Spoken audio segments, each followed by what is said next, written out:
Hello and welcome to Sonar Sport, your home of Solent Sports. We're here looking over the Southampton Solent River, in the NBL League Division 2 between the Solent Kestrels and the Barking Abbey. You are now looking over the Solent Sports Complex, which is the home court of the Solent Kestrels, which will be playing today.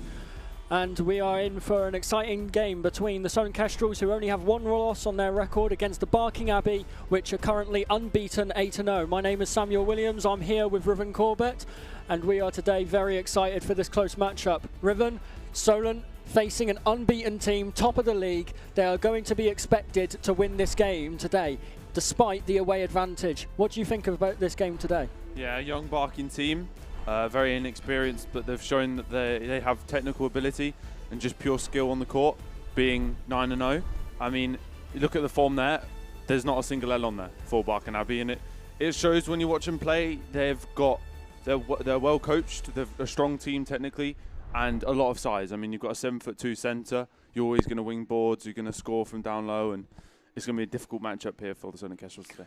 And one of the first things that we noticed about the Barking Abbey is that they've got a clear height advantage over the Solent Kestrels, and the Kestrels like to try and use spacing and try and use the passing to their advantage to win games. Is that going to be a negative or a positive for them coming into this one? I mean, we look at the Kestrels. I mean, they use Briggs and Katinji a lot, using the high post opportunity, but it's going to be difficult with a taller team, and they're going to have to look at the outside scoring today, especially to try and extend the range and sort of find the scoring from outside, and hopefully they can get the points out there today as we go into the game now and Kestrels win the tip. Andre Arasol will be starting with the ball, bounce pass on the inside to Gregoire Durand. A fantastic start for the Solent Kestrels. 14 seconds in, and Barking Abbey will now bring it up. Taiwo hands it over to Wilkinson. Wilkinson guarded by Arasol. Arasol's energy in this game at home against such a prolific team as the Barking Abbey is going to be so important. Yeah. Taiwo drives on. Issa Brandon tries to find the space, gets the lay.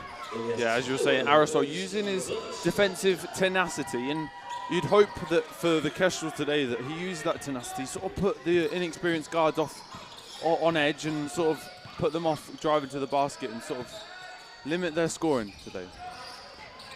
Briggs on the inside, post up, uses the strength on the inside, doesn't quite get it, fights for the offensive rebound, and it will be jump ball.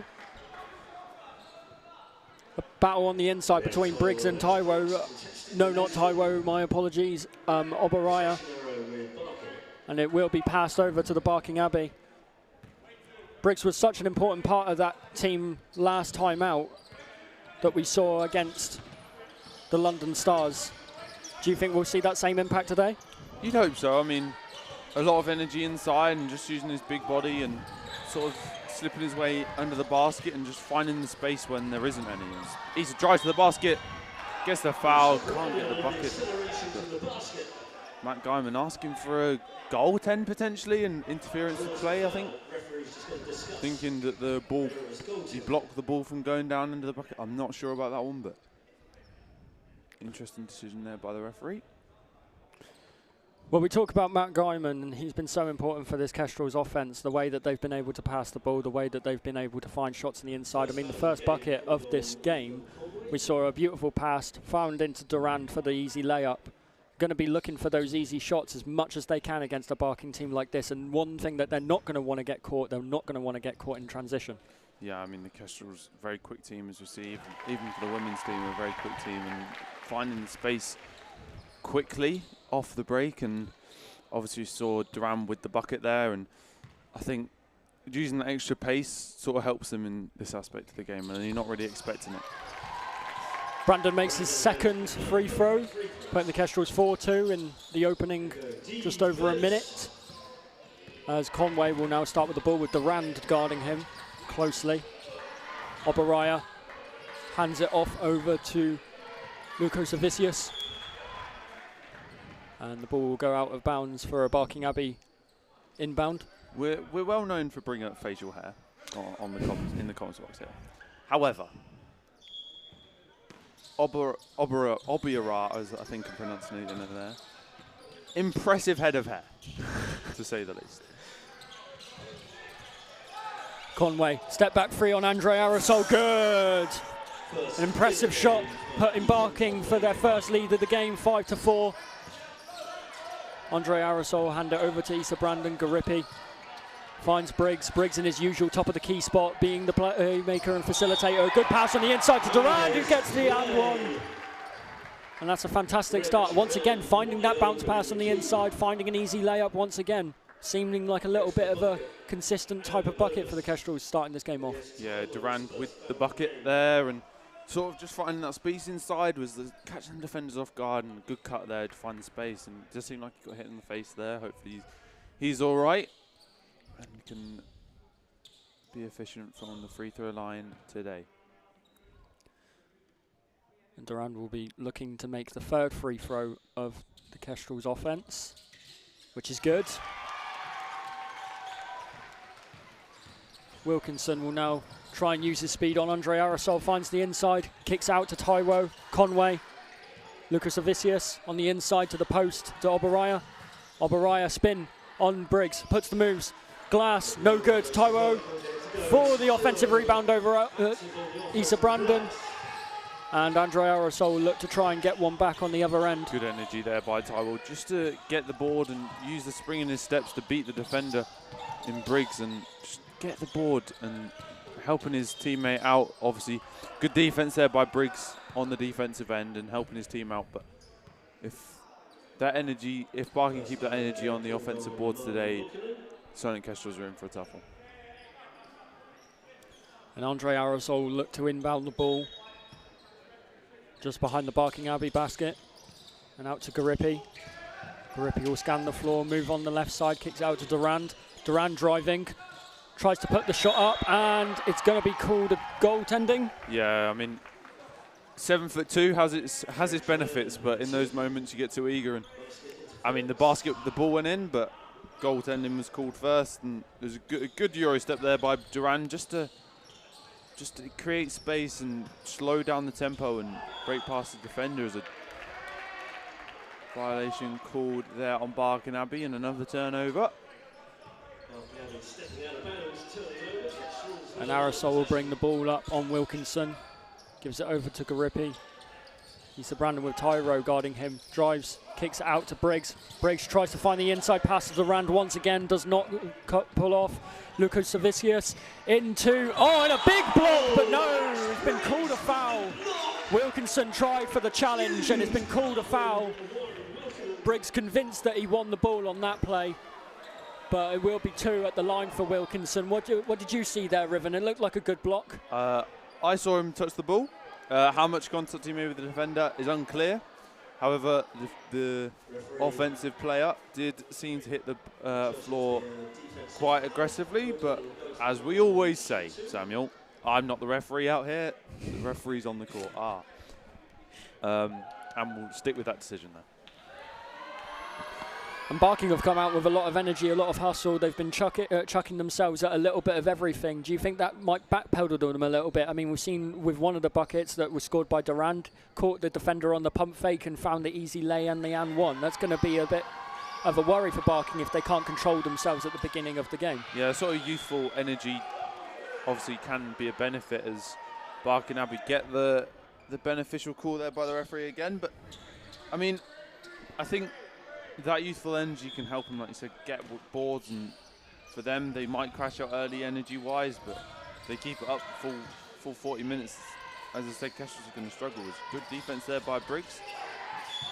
A bit of off the ball there between Briggs and Obriara. And a foul called there on Briggs, and he's got 2 early fouls in the game. Want to be careful about that as Katinji comes on, I imagine, for Briggs. We're going to have 2 big men probably not on the floor at the same time, but having those 2 big men is going to be useful. You're also going to have to control the amount of fouls that they have. With Briggs already on 2, you've got to be watching that. Yeah, I mean, they're going to keep switching them today and limit minutes for either one that's on more fouls or got less spring in their step. And I mean, I think switching between the 2 and obviously having a bigger sample size off the bench helps them, but obviously no Doors here today, and he would typically help them off the bench. But and with what we know about both players, Briggs and Katinji, what can either of them bring that the other can't?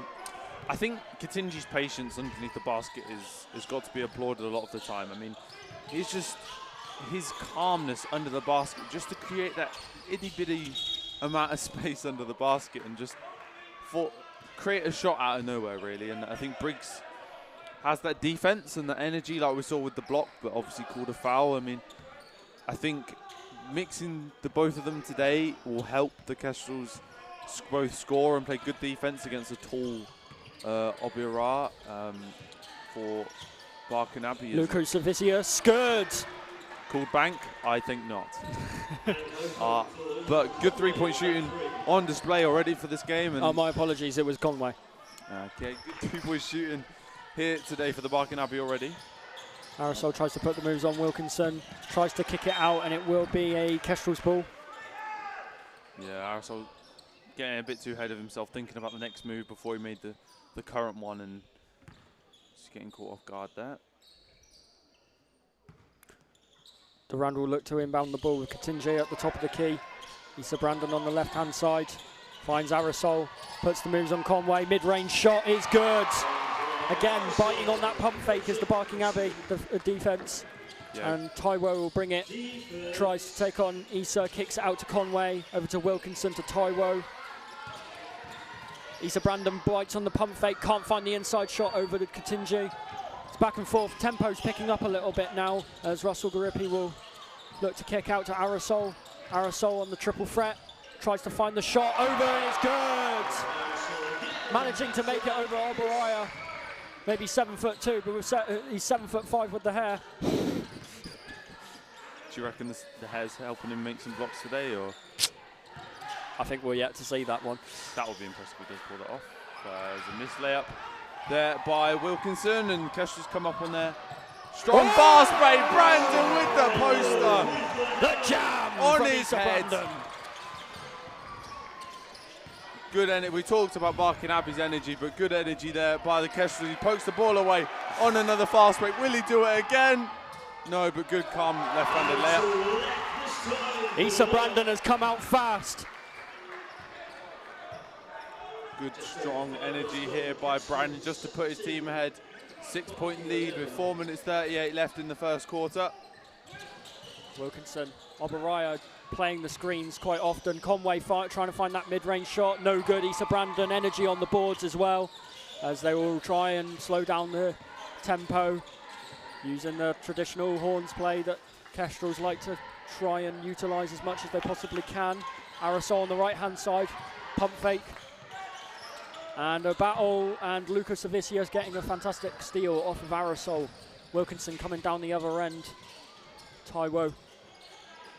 Lucas Savicius. Oberaya.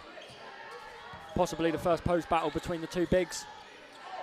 Oberaya tries to shoot over Katinji, doesn't make it, gets the offensive rebound out to Conway, to Taiwo.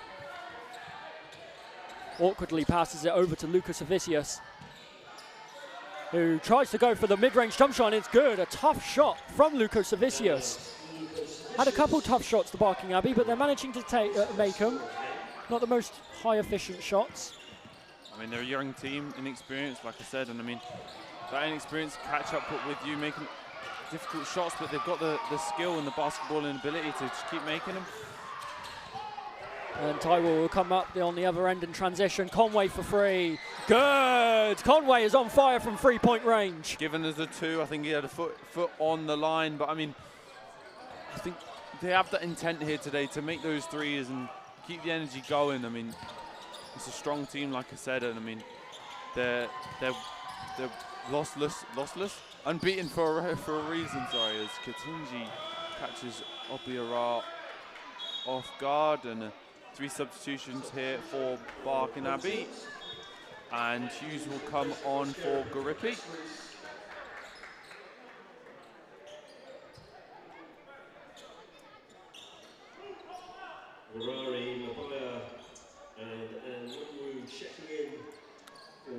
Kirby Mabaya coming on. And you mentioned before the game, we were talking a little bit about the players on the Barking Abbey. You mentioned Mabaya.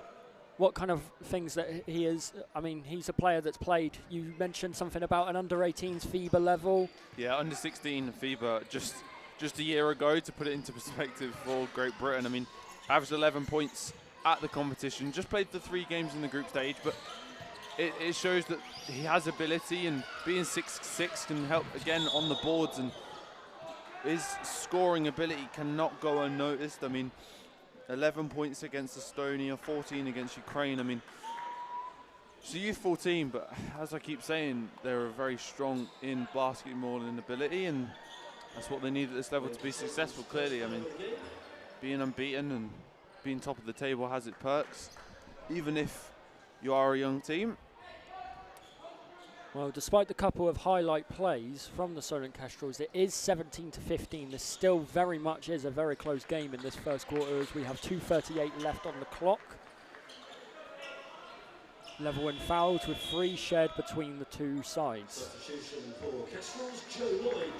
Joe Lloyd, who will come on for Issa Brandon. He had quite an impressive performance against Incheon College, I saw. 28 points and 10 rebounds, I saw.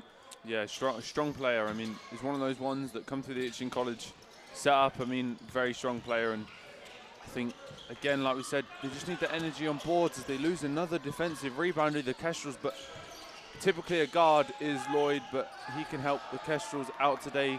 The secondary scoring option off the bench and just being that 6th man almost on and off rotation, that corner threes as he is set up right now. Aerosol driving on the inside, and the ball gets almost stolen from him again. It's happened a couple times with Aerosol where he's tried to drive. Lloyd kicks out to Aerosol for the 3, no good. Rebound Katinje. Finds Aerosol. Aerosol scans around the floor or passes out. Kicked out to Durand. Good ball movement from the Kestrels.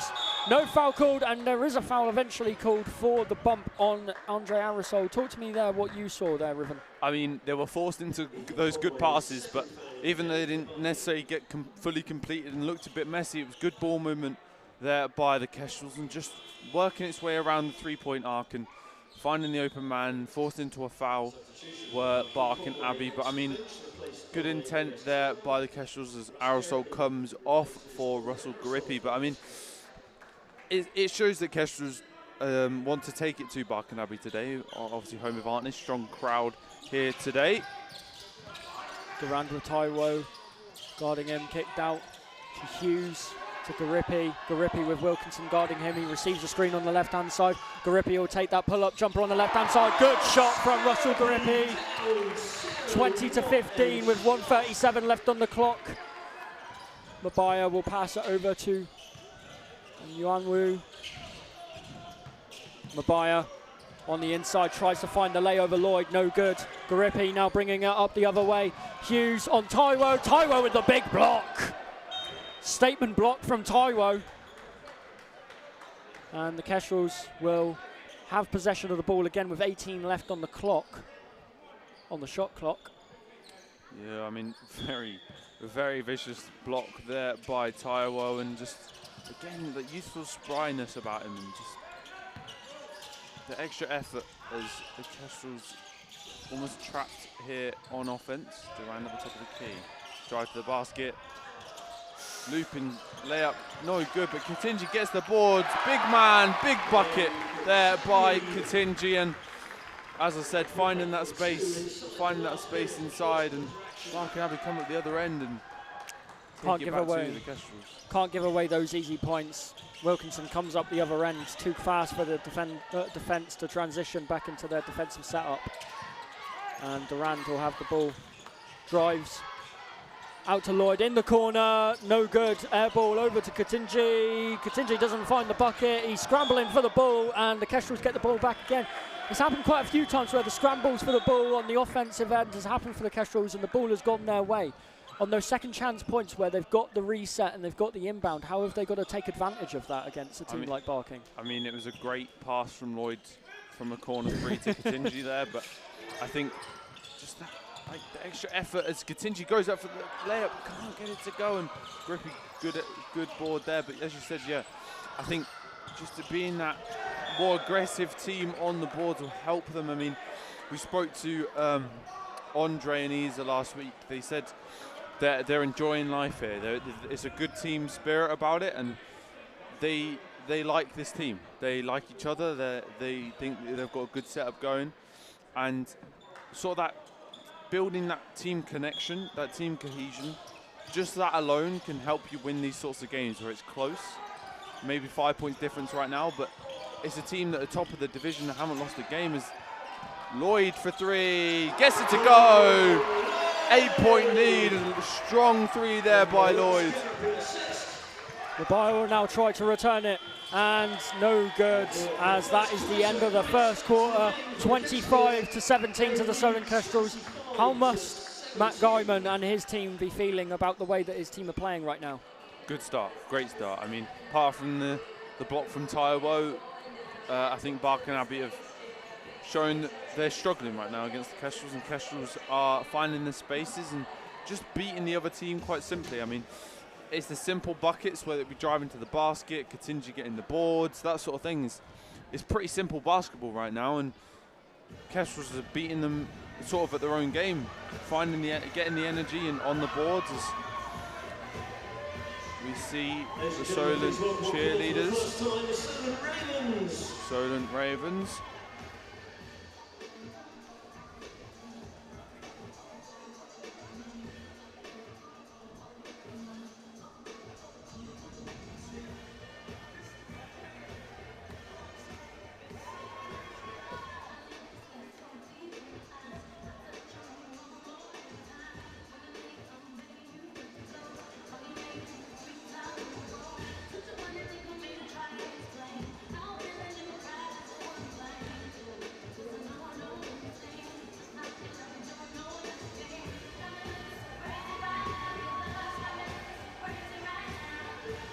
And that pre-second quarter show was brought to you by our very own Solent Ravens. Fantastic showing there from them.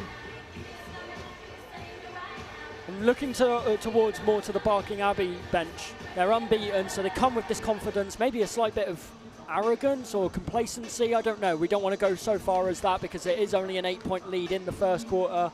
We've got still plenty of time left to go. How do you think Barking need to adapt to this game? Being away, being at the Solent Sports Complex, how do they need to adapt to come back into this? I think just simple rotations. I mean, it's obviously a smaller team compared to the Kestrels in terms of size, number of players on the bench, but I mean, they've got a fair few options. Obviously,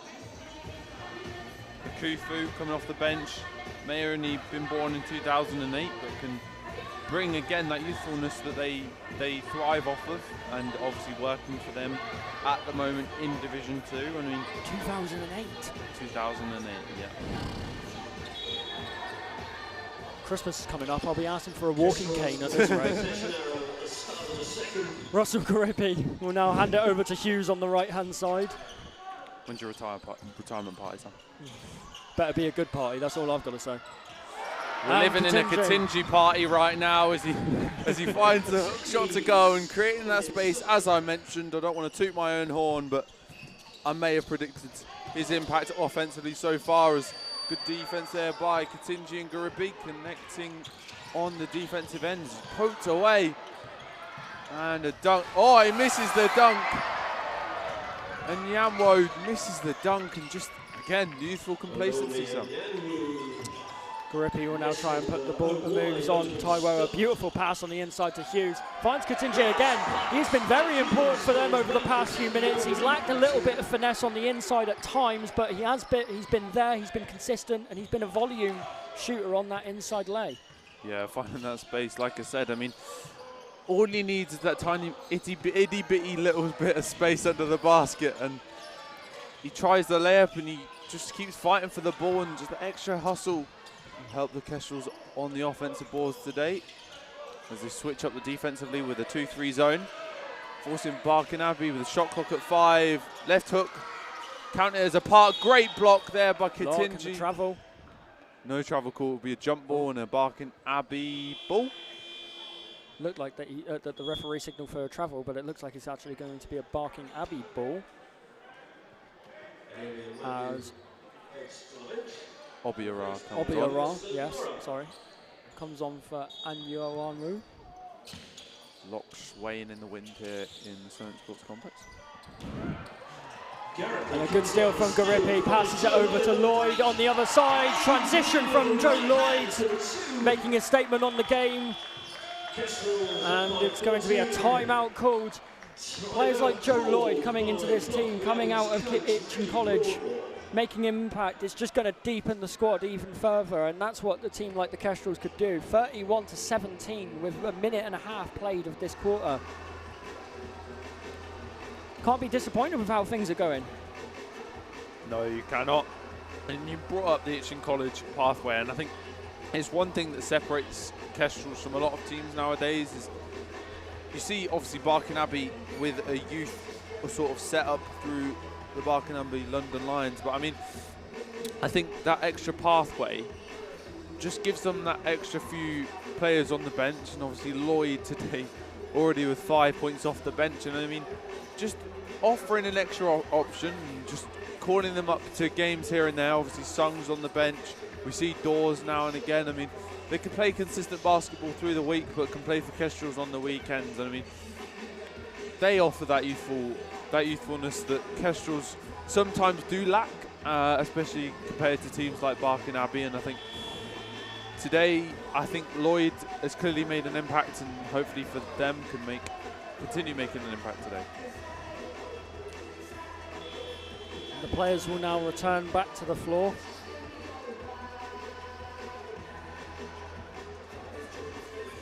And one thing to note about the Kestrels is a good share of points as well. 3 points from Garipi, 4 points from Aerosol, 6, 7, 5, 6. It's been a good share of points. It's not been one player leading. Kestrels have used good ball movement and used the open space to find those buckets. And Warari will get us started, with Garipi seeming to be guarding him. Just scanning the floor, trying to find an opening. Oberaya trying to play the facilitator at the top of the key. Mabaya tries on the inside against Katinji, doesn't find it. The tip's not quite finding the bucket. Issa Brandon hands it all the way over to Garipi and not quite found the bucket there. Just couldn't quite get a grab on the ball as Warari will start for the inbound, giving it over to Conway. Excuse my poor pun, but he did not get Garipi off that ball. And continuing with the game, Oberaya will look to find Warari. Warari driving on the right-hand side.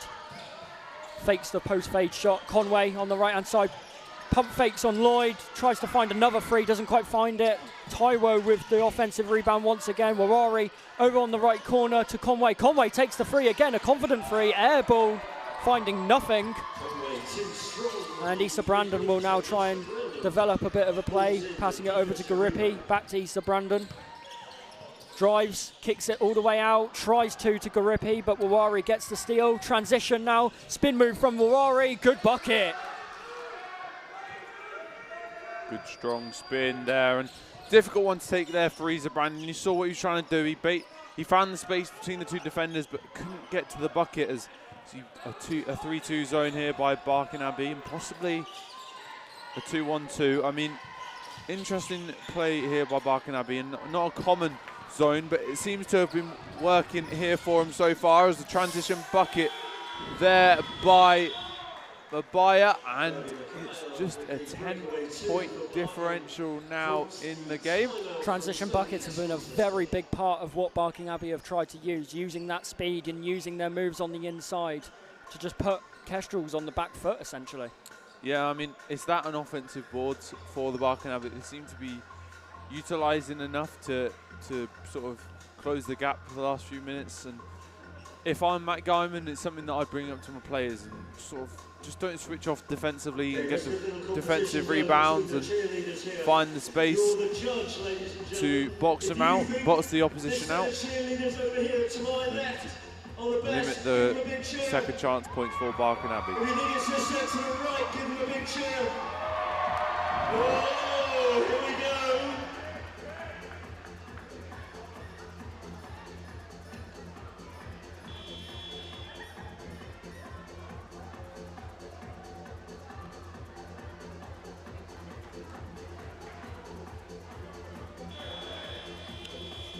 The Solent Kestrels will be hoping that the Barking Abbey do not pick up momentum as the timeout is over. 6:49 left on the clock. No fouls for either side in this second quarter. 31-21 to the Solent Kestrels, coming at you live from the Solent Sports Complex. As Andre Aerosol makes a return to the court.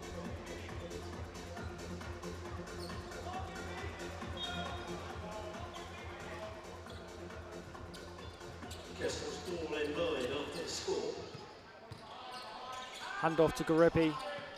Brandon And another bounce pass on the inside to Durand. Bites on the pump fake and the foul. Yeah, just one of those fouls. I think they're on Wilkinson on his way down, getting too eager and saw the ball. And I mean, obviously, we saw there Obiora getting the block there, but foul called first.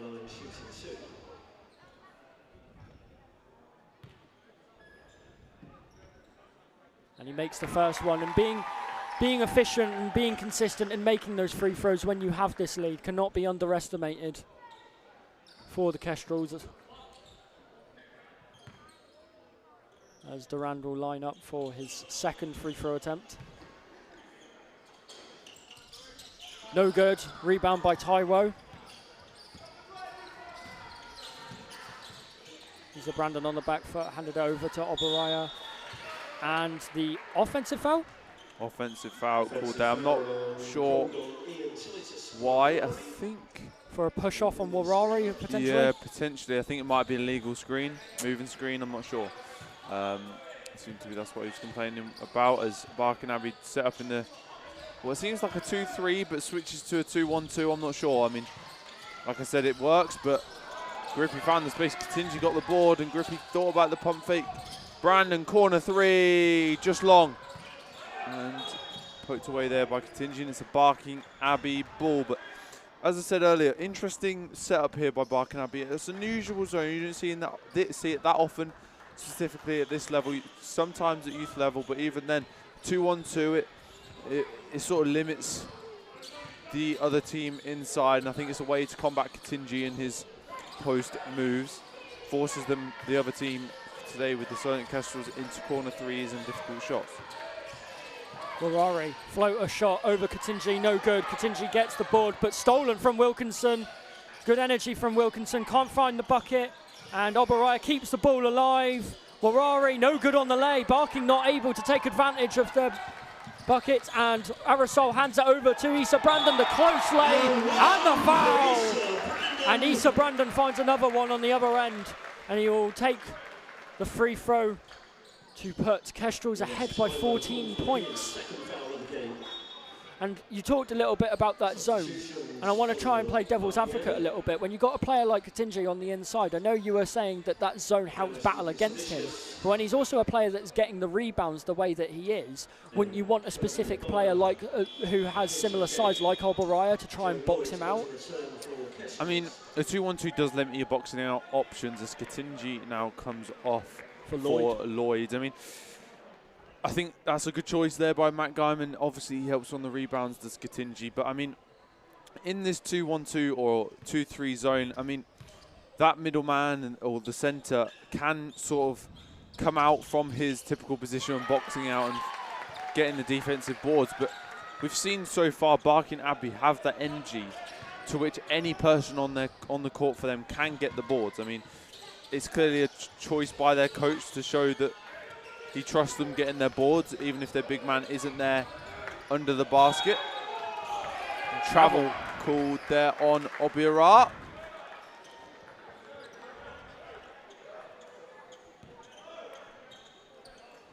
And Aerosol start us to inbound. Two Barking Abbey players now down for the press, and Barking Abbey are probably going to look to now force some more turnovers out the Solent Kestrels, having such a high pressing defensive setup.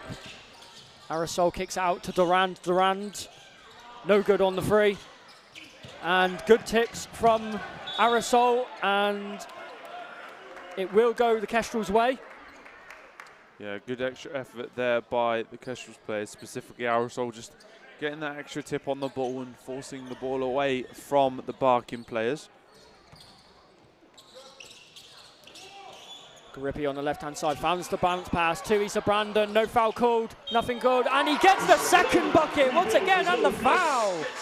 Another set for Issa Brandon. He's been energetic on the inside, finding those trying to find those tough layups and getting those offensive rebounds even when he doesn't make them. Leading by example, would you say?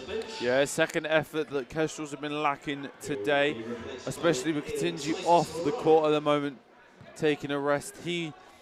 Brandon seems to be sort of setting that tone for the rest of the team to say, I'm here. I'm getting my own boards. I may have missed the layup, but I'm here to get the extra effort and get the offensive boards. And we may be undersides right now, but we can continue getting the boards. Conway putting the moves on Issa Brandon. Finds it to Oberaya on the inside.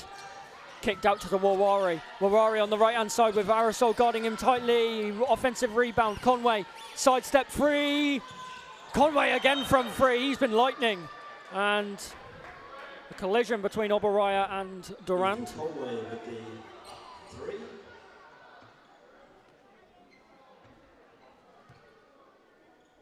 Yeah, good effort there by Conway, and just showing off his three-point prowess. And Lewis Obiora called for the Lucifer's foul. Oberaya called for the foul there on Durand. As Barking now in the foul penalty. 5 fouls, and Kestrel's now in the bonus, and will go to the line every foul that Barking commit. And good sign here for the Kestrels. Obviously not committed a single foul this quarter, but they themselves are in the bonus and can extend their lead. I mean, 15-point difference here so far in the second quarter, and you're limiting the team who are in first in this division to just 24 points in 16 minutes of basketball. And with 4:30 left on the clock, it's going to be massive for every foul that's committed, especially from a high-intensity team like the Barking Abbey. It's going to be important to get those free throws in this kind of time, as Bio will take 2 shots from the line. Yeah, foul there by Lloyd. Just getting too eager, putting his hands where they probably shouldn't be, and just sort of getting in front of the man. And in that position, you just want your hands up and not commit the foul, but it's one of them where at this point, no Solent can afford to commit those fouls, would you say? I mean, it's a difficult one. I mean, you can afford it because you haven't committed a foul, but you want to keep the good rhythm going of not committing a foul. And I think if they had kept to their point of not committing a foul up to this point, I think it would be a statement of intent for the rest of the quarter. But I mean, there Mabaya missing both free throws, but bored there by the Barking Abbey. But a foul called on Garippi on the follow-up, and even Warari's laughing about that one and saying probably wasn't a foul there. I don't know, but just a little giggle there by the Barking Abbey players in a short amount of time. Solent Kestrels 2 fouls on the board for the second quarter. Warari makes his first free throw. And a fantastic energy from the Barking Abbey, but they just haven't quite found that finesse. Do you think maybe it's just the younger players, maybe just a little bit of inexperience, or?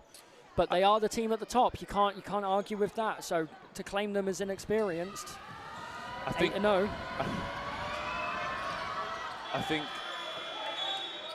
I think obviously being top of the table, they probably just got a bit complacent about the how the Solent Kestrel started, as Garippi and Durand make a complaint to the referee about Obiora stepping in on the free throw before they shot the ball, as Katinji comes back on for Lloyd.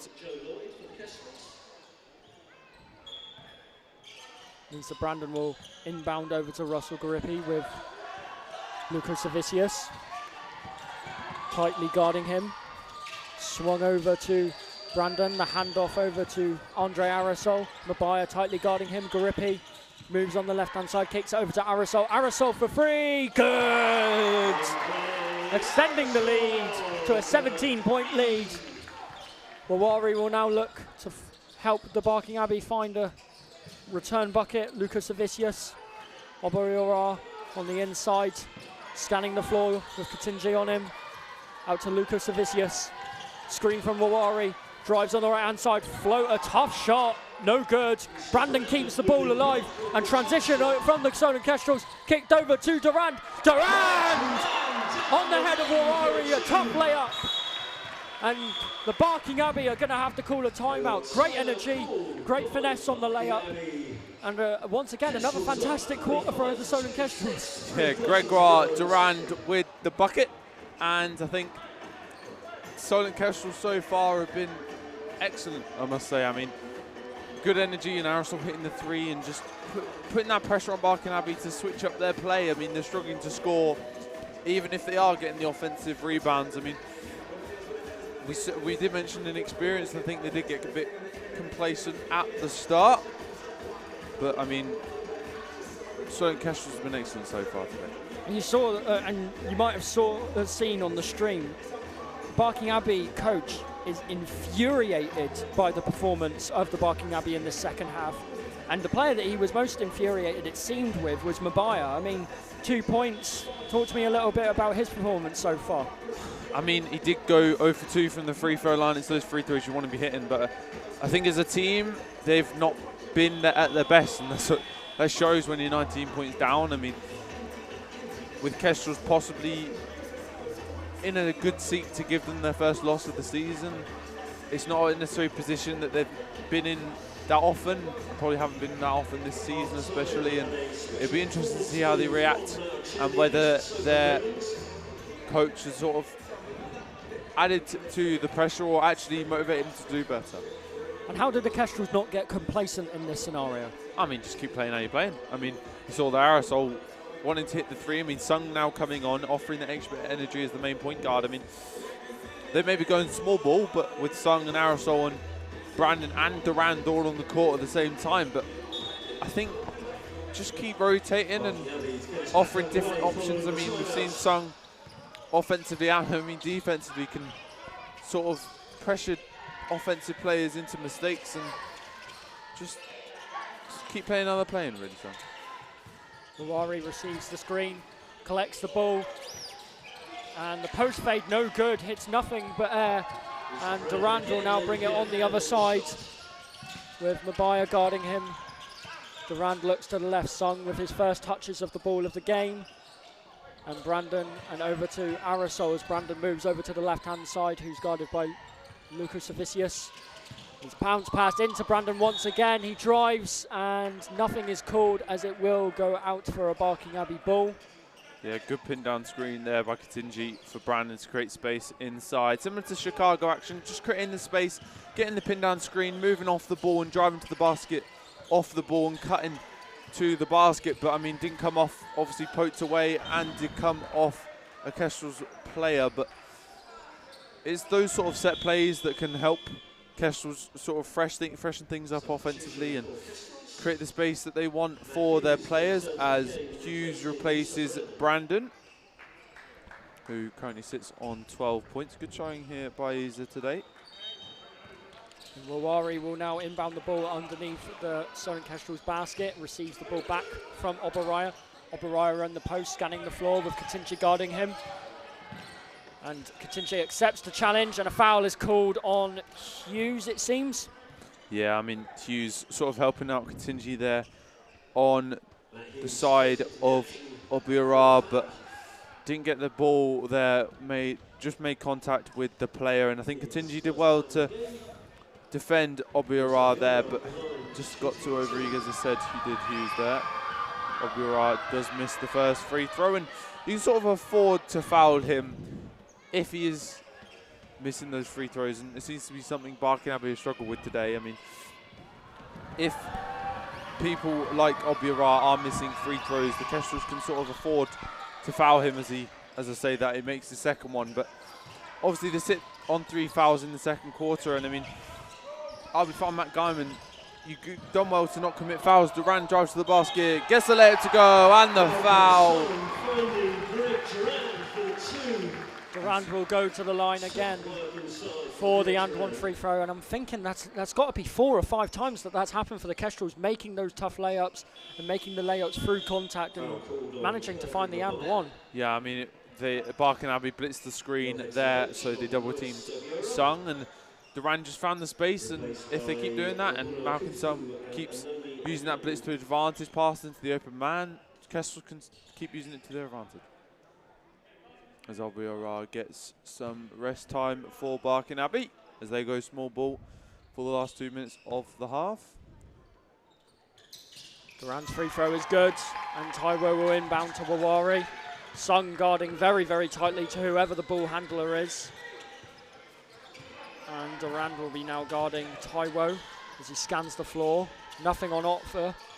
Akufu kicks it out to Lucas Savicius with Sung guarding him.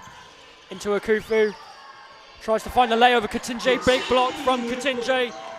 And on the other end, Durand will try and find something, scans the floor, slows down the tempo, over to Aerosol.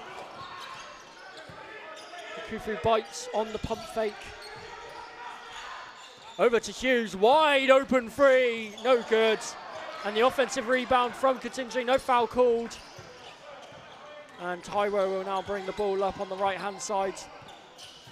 Puts the moves on Hughes, loses possession of the ball. Wawari finds possession, it will be going out of bounds, and the Solent Kestrel's ball. Yeah, good patience there by Andre Aerosol, getting the player up in the air, but chose not to drive to the basket, and led to a Hughes open three. Did miss it, but I mean, simple ball movement works, and just waiting for the open shot. Sung with Lucas Avicius, passes over to Katinji, who finds Hughes. Katinji on the inside, doesn't quite catch the ball, but it still will be, fortunately, a Kestrel's ball for the inbound. Yeah, Katinji seemed to be playing volleyball with the ball there off his hands, but Matt Guyman calls for a timeout, and just to settle his players for the last minute of the half and say close out the half, and we can go into the half over 20 points in the lead. And what kind of role will playing at home have played for the Solent Kestrels? They've played at home quite a few times now this season, and a lot of the times gotten very fortunate results whenever they've played at home. How much of an impact do you think that might have had on the Barking Abbey? I think with buckets that Isa Brandon scored, the tough dunk, I mean, those sort of highlight plays, those moments can push the team towards the win, and you may be down and out in those sorts of moments, but they can boost you to a win. But we saw today that they were winning in those moments, and it actually adds to their sort of momentum per se in that first quarter. And now they're in a 21 point lead, and this home crowd has really been supporting the Kestrels here today, and obviously cheerleaders out here again today. And we saw in the women's game as well that it helps the team so much. Just the little things, just screaming defense, the chants, whatever the crowd can give the players to support them offensively, defensively, can sort of help them to the win.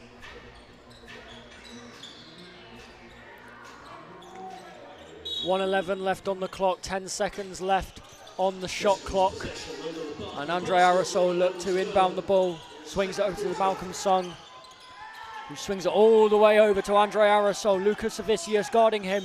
Aerosol puts the moves, and Foul call there. Lucas Avicius? I believe so, and just unlucky there by Andre Aerosol. Good move to break away from the defender, but obviously we'll go to the line anyway, being in the bonus. And I'm looking at the fouls for Barking Abbey, and I mean, 3 fouls for Wilkinson, 2 for Conway, 2 for Taiwo, and only 2 players on their squad list have not committed a foul so far. I mean, so, also you could certainly make the argument as well, players like Wilkinson, since he's been missing out, they've actually regressed the Barking Abbey. He brought a lot of intensity, he brought a lot of offensive rebounds. Yeah, there wasn't so much finesse in actually putting the ball in the basket, but it goes a long way to have that intensity. And Wilkinson's on 3 fouls, they don't want to risk that. Conway has been their top scorer, he's made some massive threes, and hopefully he will continue to do that for the Barking Abbey. So it also might hinder them not only now, but second half. Yeah, I mean, unless you have those players in, if they're helping your team, they're helping your team. I mean, offensively, defensively, Wilkinson had a positive impact on the Barking Abbey and helped them stay in close contention with the Kestrels. And since he's been out, they've struggled. I mean, good ball movement there by Barking Abbey. Good hook shot there by Anyamwo, and he gets the first points of the game. Aerosol with Akufu guarding him. Switched over, no switch. Continued to put the moves on Akufu, but good steal from Taiwo. Taiwo goes to the other end, and it will be a foul called on Lloyd. And the referees will have a conversation about that, whether that was one in shooting motion or not. I'm not quite sure. Personally, obviously, as we always mention, I am not a referee. However, personally, I don't think he was, and obviously not being in the bonus, I think for them, it was a smart foul by the Kestrels. You got 30 seconds left and 2 fouls to give before you send the other team into the bonus. So good decision there by Lloyd. He is going to the line, I believe. as the coaches have very strong words for the referee as Taiwo goes to the line. Taiwo will take his first attempt, and it's good.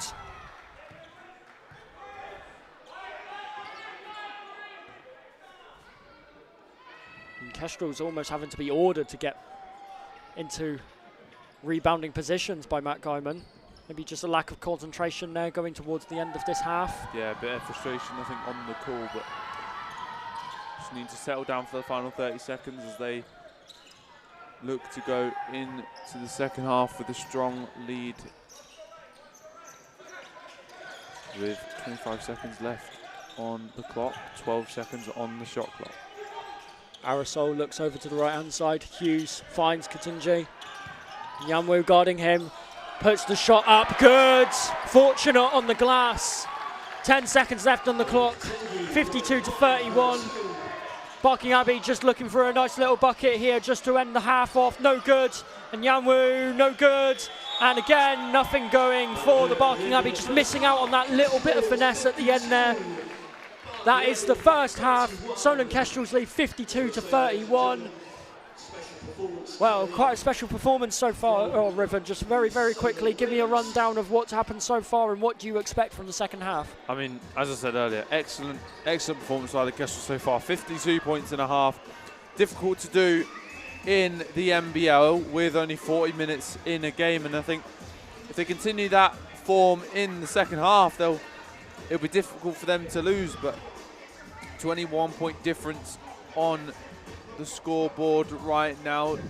15 points for Gregoire Duran, 12 for Isa Brandon, and they've been their main players so far, just playing it simple and keeping it simple offensively. And if I'm Matt Guyman, I will be very happy with that half.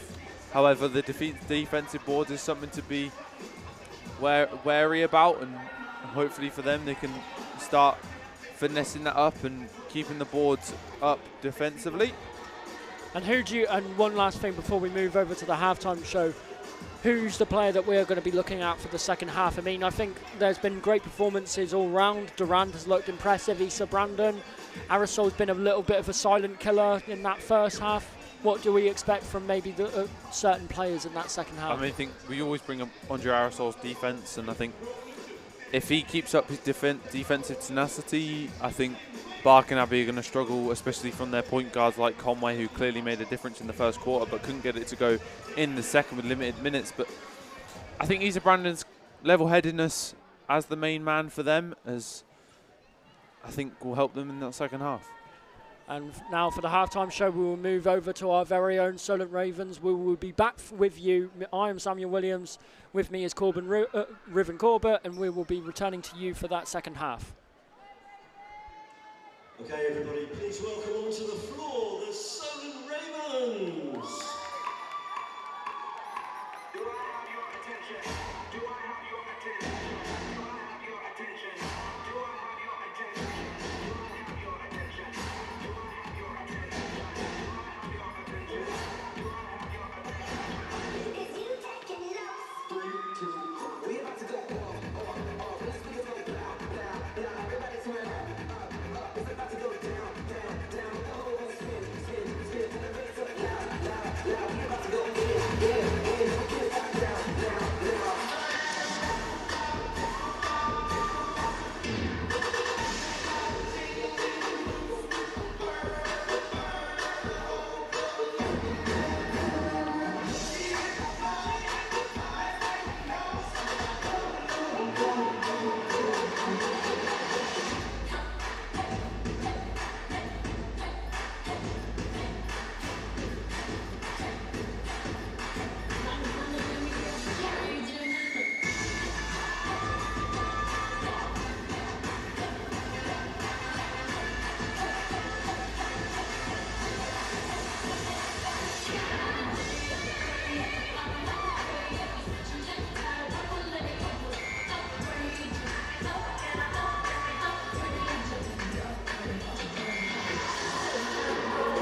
together for the Solent Ravens.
As the players return to the court, could I please ask everybody to make their way back into the stands?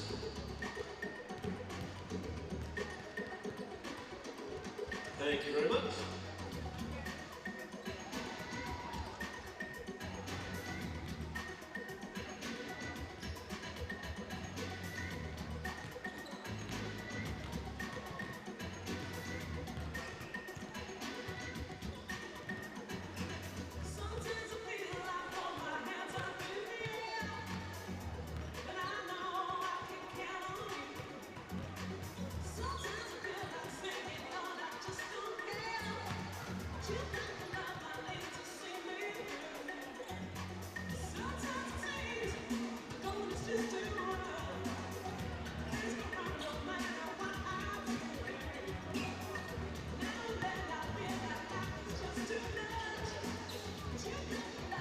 So as well as welcoming Spring Hill School to the game today, we hope you're all having a great time.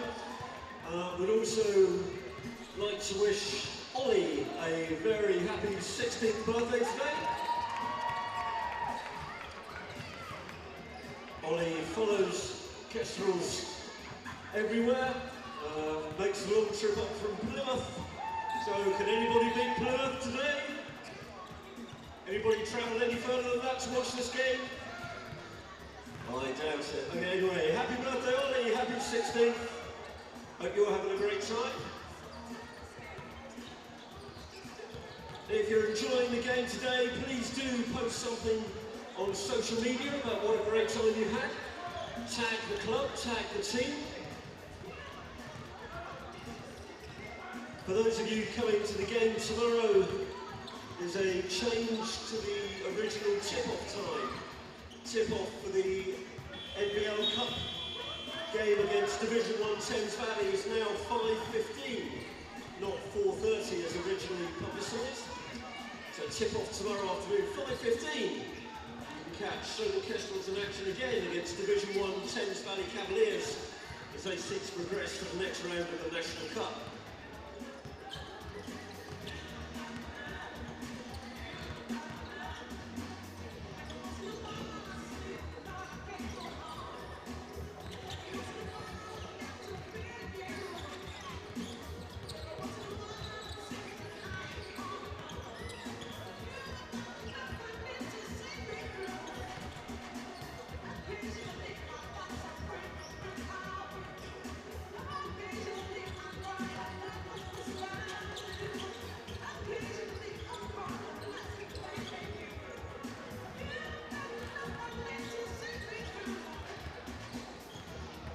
This is what we like.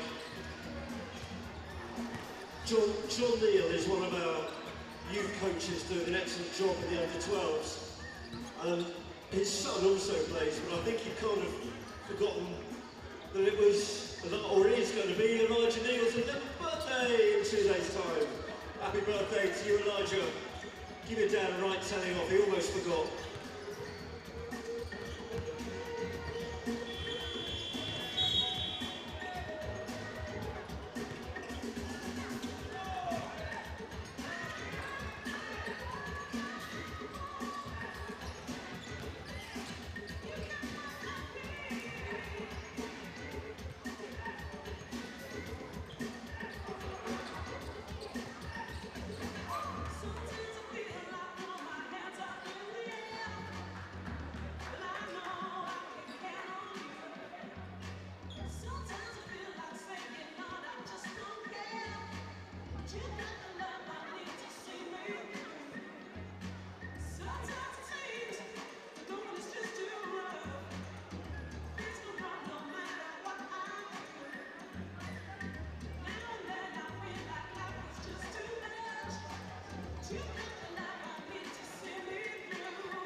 Okay, here we go, second half of action in this NBL Division 2 match. Let's make sure we get right behind the home team, the Solent Kestrels.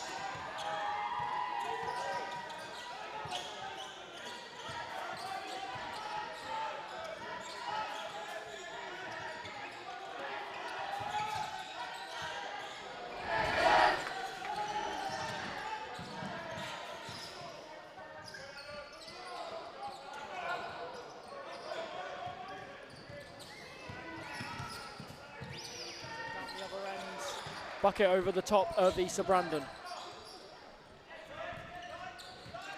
And for any potential technical difficulties, just in case, we have returned to you for the second half at the Solent Sports Complex. Solent Kestrels lead 52-33 to the Barking Abbey. As we get underway here, Brandon tries to put the moves on Conway and it's blocked by Wilkinson, and it will go for a Kestrels inbound.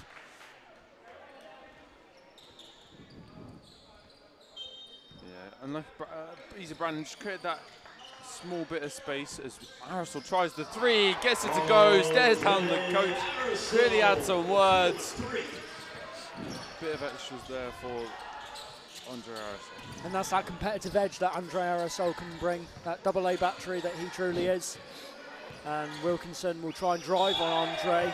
And a travel will be called on the Barking Abbey, and another turnover. 22 Solent Kestrels lead over the Barking Abbey. Yeah, I mean, strong defensive possession there by the Solent Kestrels, and I mean, continuing where they left off in the first half. With Briggs now playing the centre position. Aerosol loses the ball. Tough mid-range spin move, and what a shot. Tough shot there by Russ Garippi, and I mean, he may not always score the most, but he's definitely stylish, that's for sure. Issa Brandon nearly gets the steal from the pass from Taiwo. Kicks out to Wilkinson, who's back on the court with 3 fouls. And Obaraya loses the ball, and Garippi will collect the ball. Bounce pass to Durand, bounce pass right to Aerosol. Wilkinson guarding him. Aerosol looks to drive. Nice little pass on the inside, and the pump fake from Aerosol from Durand was strong, puts the ball up, and it's a goaltending call on Obaraya. Happened a couple times now. Yeah, and as we said, 7'2" has your benefits, but also you get over eager defensively, and it's been called, I believe, 2 or 3 times now where he's seen the ball and gone for it. As strong 3 there by Taiwo to keep his team going. 23-point differential right now. He's played strong defense on Andre Aerosol, who just gives him a bump for a bit of afters. Briggs on the inside, being the facilitator once again, as he was against the Stars. And Issa Brandon's fouled on the inside. Claimants constantly from the coach of the Barking Abbey. And Issa Brandon will go up for 2. It will be important for Issa Brandon to take advantage of these free throws while Solent Kestrels are in front. Yeah, and I mean, free throws definitely important in the game. Very unlucky there. And as we saw, Barking Abbey missed a couple free throws in that first half. I mean, it can be a difference maker momentum-wise, but also in a matter of crunch time, which the Kestrels aren't in currently, it can be important, as we saw in their overtime win against the Stars last time out. And the second free throw is good, and Wawari will lead the Barking Abbey as he scans the floor. Lucas Vicius in the corner, with Taiwo in the other corner. Wawari tries to put the moves on, and he is fouled, and it will be an inbound to the Barking Abbey. Foul apiece to start the third quarter. 7:15 on the clock, 12 seconds on the shot clock for this one, so plenty of time for Barking to find some space and find a bucket. And Wawari will now kick it over to Conway. Receives the screen by Obaraya. Conway with another confident 3-point attempt, no good. Obaraya with the offensive board. Wawari back into Obaraya. Tries to muscle in on the inside against Briggs. Some nice footwork overextends and misses the rim, and Russell Garibbi on the other end. Energy on both sides of the court from the Solent Kestrels puts them 26 points in the lead against the top of the table Barking Abbey.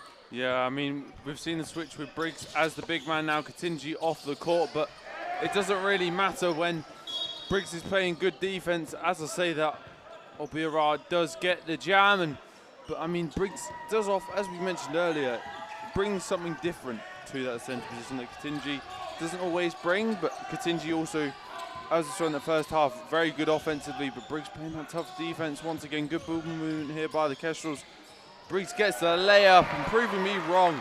Offensively, Briggs showing his skill set, finding that bit of space under the basket, getting past from Aerosol as Towo tries the three and gets it to go.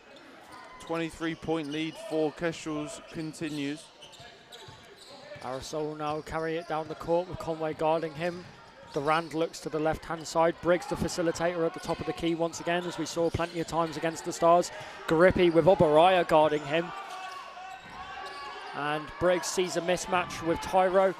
Right-hand side free from Issa Brandon, no good. Hits the front of the rim. Warari over to Conway, to Lucas Vicius. And Barking Abbey will look to reset, just slow things down a little bit, try and find the opening on the offensive end. Taiwo tries to put the moves on Garippi. Garippi stays in front of him. Lucas Vicius in the corner, off the side of the backboard. And Durand will collect a little bit more of a slower tempo going to the second half from both teams. Yeah, I think just trying to calm things down. Very quick start to the second half. And Barking Abbey just seemed a bit tentative, and so did the Kestrels, to be perfectly honest with you. I mean, I think a couple of the blocks the Barking Abbey have had have sort of limited Kestrels offensively, and I mean, obviously the switch with Briggs and Katinji has proven useful so far, but it'll be interesting to see whether Matt Garman decides to switch it up and go small ball again and play neither of them, or gets a refresh through Katinji as Briggs tries the mid-range off the backboard, and Barking Abbey come up with the rebound as Mabaya tries to weave his way through the Kestrels players, and it comes off a Kestrels man, being a Barking ball. And how important has somebody like Issa Brandon been so far in this game, as he collects a foot violation now?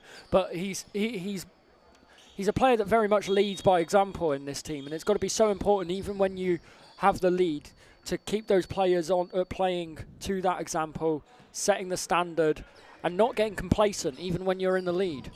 Yeah, I mean, he's always there. Whether he's scoring with his facilitating or just talking to his teammates, he's there. The same with Aerosol and many of the other Solent Kestrels players, they are there to stay. Like we see with Russell Garippi, sometimes struggles scoring-wise, but continues his minutes on the court and facilitates his teammates. He tries the three, gets it to go, showing that scoring prowess off to the Solent Sports complex. And as we said, the Solent Kestrels players are there to stay, and I mean, strong layup there by Barking Abbey, and Warari will go to the line for an and one. Good reply there by Barking as they don't let up despite the over 20 point differential. And at this point in the game, we're nearly 6 minutes into this third quarter. What do you think Matt Guyman has seen that's made it for him a necessity to bring on Katinje on for Briggs at this point? I think, like I said earlier, I think it's just a matter of rotation, keeping the minutes even between the two of them. I mean, both players have played very well this game, and I think they both, as I keep saying, they both offer something different, and will keep Barking guessing with their main big man not on the court currently, and keeping the big man minutes coming when you've not got a big man marking either Katinji or Briggs at the moment, as Katinji finds the space under the basket, being marked well by Taiwo and can't get the layup to go, as foul called there on Katinji.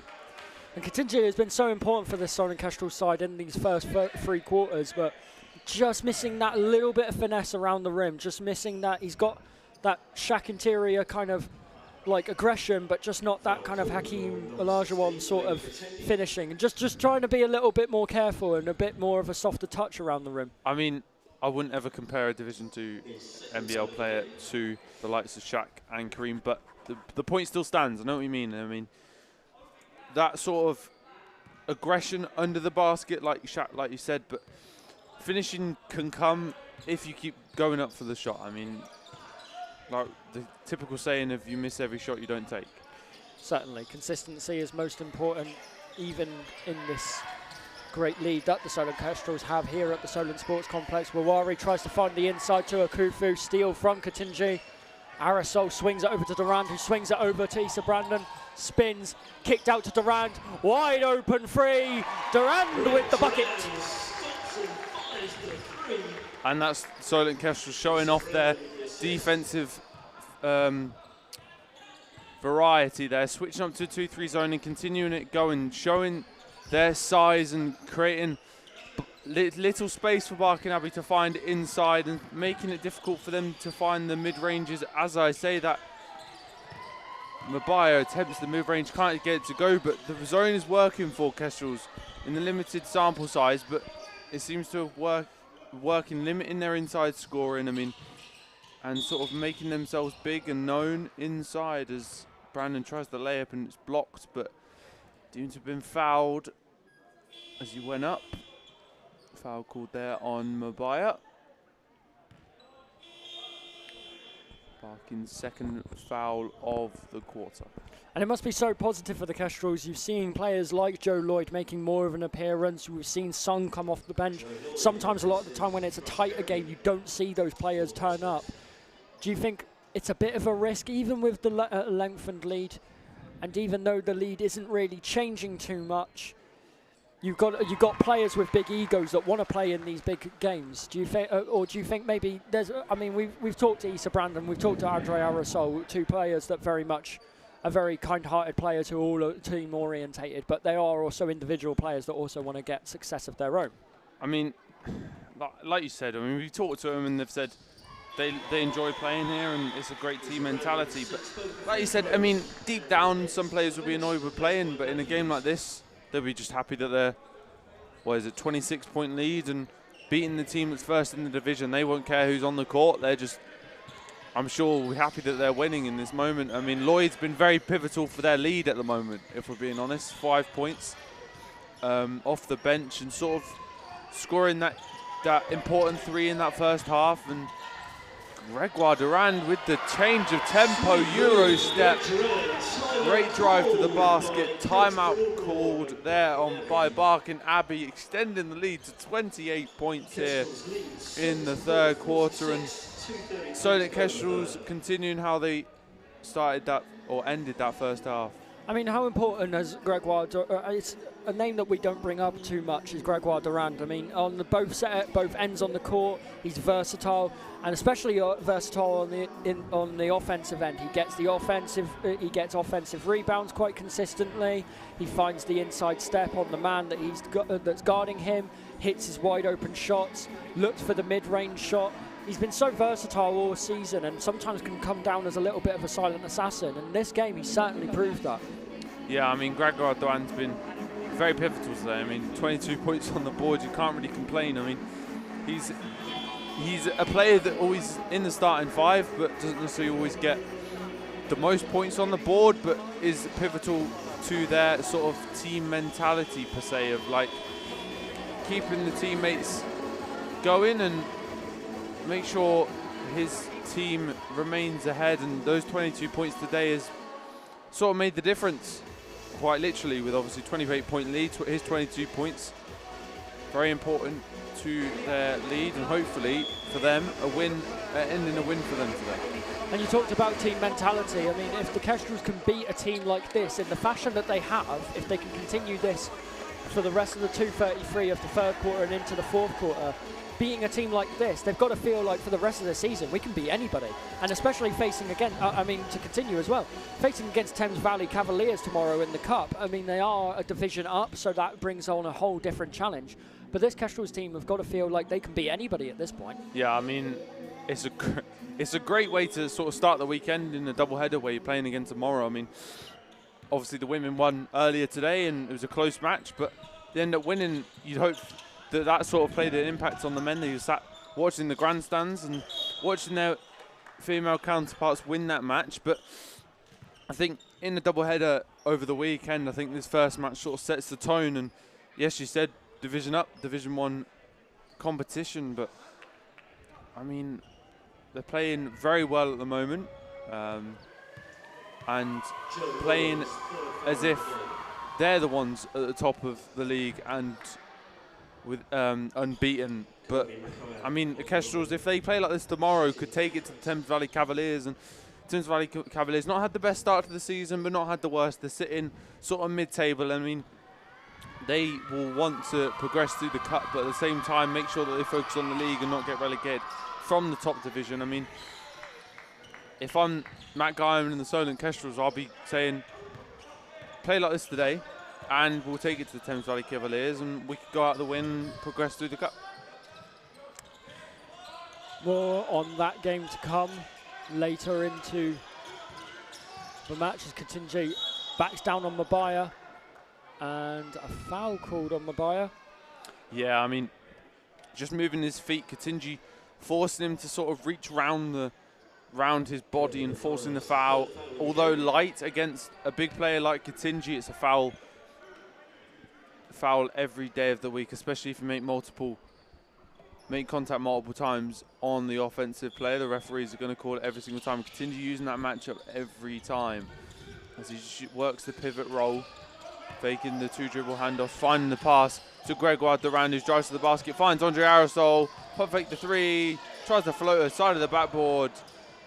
He seems to have twinned something in his leg potentially.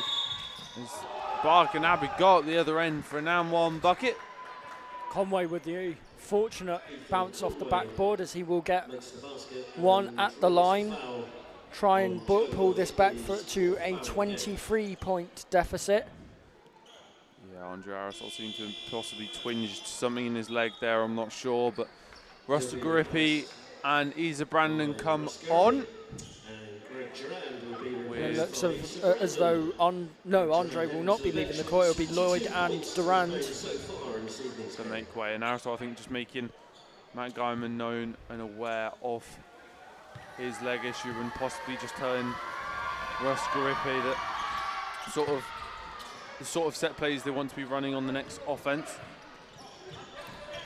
Aerosol will have the ball, pass over to Hughes, looks across the court. Garippi over to Brandon, finds his rhythm. The free ball from Isa Brandon puts Kestrels up to 26, 77 to 51 to the Solent Kestrels against the Barking Abbey here at the Solent Sports Complex. A long free from Lucas Avicius. Confidence. You may be 23 points down, but not afraid to try it. He's set his 5th point of the game and showing the Solent Kestrels defense that I'm here. We may be 20 odd points down, but I'm as good as we are as we have been for the rest of the season. As Barking Abbey getting the momentum going now as they get the decision there from the referee, as Malcolm Sung comes on for Andre Aerosol. It looks as though Malloy will also be entering the court for Katinji. Little bit of a smaller ball set up. Good rotation here from Matt Guyman, giving players minutes in the final minute of the third quarter, just getting important experience to those players that don't typically get the consistent minutes, and again offering something different against this Barking Abbey team. Ferrari on the inside, spin on Sung, block from Garippi and the block from Isa Brandon too. Both players on the follow-up, and Isa Brandon will try and find Malloy on the inside. Tempo is now picked up. Conway with the steal. Conway will come down the other end, tries to muscle on Sung, and it will be called a blocking foul on Malcolm Sung, it looks as though. Yeah, sort of that shoulder-to-shoulder contact, whereas the offensive player sort of makes an effort to sell the foul. The referees are going to call it most of the time. And to also we also go into details about the roles of different zone defences, and what we've seen over the last couple of minutes is a man-to-man defence from the Solent Kestrels. Why do you think that they might be going for a more man-to-man at this stage of the game? I think just not risking it with the zone. The zone can be very hit or miss, especially a team like Barking Abbey. They know how to break zones down when they're top of the league. I mean, the zone defense can be very hit and miss, like I said, and the 2-3 zone worked well. However, Barking Abbey now know if they're going to run it, they know what the positives and negatives to that zone are and how to break it down, and they'll find the space and continue scoring buckets. So that man-to-man defense can sort of just provide a simple formula to sort of limit the scoring. However, Barking Abbey seems to be breaking that down as well. And the second free throw is no good. Issa Brandon will collect the rebound and hands it over to Sung. Taiwo tightly marking him. And Barking Abbey are looking to have very high energy defense. Garippi will look to scan the floor, looking at Hughes in the corner. Lucas Avicius guarding him closely, receives the screen on the right hand side, chose not to use it. Sidestep three, no good. 3 seconds left on the clock. Wawari will chuck up a free before the end of the third quarter. It is no good. Kestrel's lead 23 points going into the fourth quarter. 5 fouls for the Kestrels. Not really much in foul trouble. The Kestrels looking at maybe 4 fouls on Lloyd. Could be a risk for a rotational player potentially. But if you look at some of the players that have been quite important for Barking Abbey, not just in this game, but for the whole of the season, you look at players like Wilkinson, who's been very high on energy. You look at Mabaya, who at times this season has been very important for Barking Abbey. Foul trouble has been something that's been quite consistent for both teams, more so Barking Abbey. Is that going to be a risk that we're going to see much in the fourth quarter? I think it depends on the game. I mean, 23-point lead, you don't really have to worry about foul trouble that much and important free throws, but we saw on Barking Abbey send Kestrels into the bonus quite quickly in that second quarter. I think there's more frustration and the momentum of the game in general more than anything, but I think it wouldn't be something to worry for the Barking Abbey necessarily for that fourth quarter. However, it's not necessarily a positive that they haven't sent Kestrels into the bonus for that third quarter, but isn't necessarily negative either. I mean, it's in a game like this, you'll be just wanting to prove your self-worth in that fourth quarter when you're down 23 points. It's not necessarily a differential that you can necessarily overcome easily. I mean, it's definitely something that they need to work on, foul trouble. I mean, but inexperienced team, you'd fully expect them to make sure that they do not embarrass themselves by committing more fouls and sending Kestrels to the line as often. And we previewed a little bit about the Thames Valley game, as this is a double header for this weekend. What would you say when it comes to Thames Valley? What are they going to bring differently, being a Division 1 team? I mean, you're looking at Barking Abbey, they're probably a borderline Division 1 side, but you look at Thames Valley, who are a cemented Division 1 side. What are Thames Valley going to come into the game against the Kestrels in the Cup that we haven't seen so far? I mean, just more organisation. I mean, they will train more, they'll play more, they'll play harder opponents. I mean, just more experience at that top level that Barking Abbey definitely don't have. I mean, obviously, mid-table top division side, you'd fully expect a stronger side than this Barking Abbey one. But I think just that sort of level of basketball knowledge and IQ that teams at Division 2 don't necessarily always offer. As Kestrels line up in that 2-3 zone again here in the start of the fourth quarter as Briggs picks up the defensive rebound. Arisol will now bring it on the right-hand side. Wawari tracking him. Switched over. Hughes on the inside to Briggs. Good passing idea, but doesn't quite catch it on the end of that, Briggs. Taiwo will now hand it over to Wilkinson. Wilkinson on the floor despite his 4 fouls. And he puts the moves, tries to find Nyanwu on the inside, and it will be a Barking Abbey ball. 10 seconds left on the shot clock. And Barking Abbey look to be setting the tempo, trying to move the ball quickly, try and get quick points. It's a lot of points to try and win back and defend against in a 10-minute span. And Russell Garippi with a fantastic steal.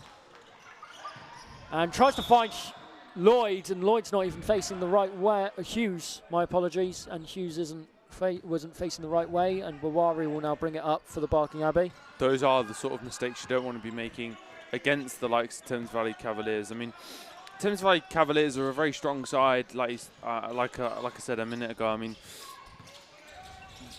notable players like Justin Robinson and Edmir Lucas. I mean, they're a team that don't necessarily have high scoring options. They're just a big team that sort of pride themselves on having multiple scoring options. But it's definitely a strong side as Hughes gets the open mid-range, bounced around the rim and can't get it to go as Arisol almost gets the poke away, and it'll be a Barking Abbey ball on the left side with Durand coming on for Hughes. A struggle for the last few minutes of the start of this fourth quarter. And I think the pick-up in energy for this game, I think the Kestrels have come out to try and win this game. It's very clear. Usually when it comes to those sort of games, the player that seems to lead that is Arisol with his defensive effort. But it's been nice to see for the rest of the Kestrel side that they haven't had to rely so much on his energy, and they've seen energy from players that are a little bit more technical, like Durand, like Issa Brandon, and not just having to rely on their technical ability. Yeah, it's a good sign, especially going into a tough weekend for the Kestrels. Brandon, tough mid-range there, but yeah, I mean, it's a good sign, again, where you sort of, it's a game where it shows you other options that you have. So, for example, tomorrow, if you're against a tough opponent, and if, let's say, Arisol was struggling for shooting, that Durand can offer 22 points like today, and Brandon can offer 18 points that we know he always puts up. But even Katinji with 8, Garippi with 10, Arisol again with 12. But if you have one player that's necessarily struggling shooting-wise against a stronger opponent tomorrow against Thames Valley Cavaliers, you think that other players can step up and make the difference for the Kestrels. There's a travel called there on Briggs, and both teams sort of unsettled at the start of this fourth quarter. In a little bit of a stalemate to begin this fourth quarter. Yeah, I mean, neither team settled. I think Barking Abbey just want to try and prove themselves worth, and Kestrel sort of getting complacent about having that 23-point lead. Obviously, working the zone, it's been working, but using that zone to their advantage and forcing Barking Abbey to pass to the big man and force the space in that middle section where they don't necessarily feel as comfortable as they do on the rest of the court, as Briggs comes on off for, there for Katinji, as Briggs commits his third foul of the game. And Mawari will be now set to inbound the ball below the Solent Kestrels basket. And they've gone over the 5-second violation, I'm pretty sure.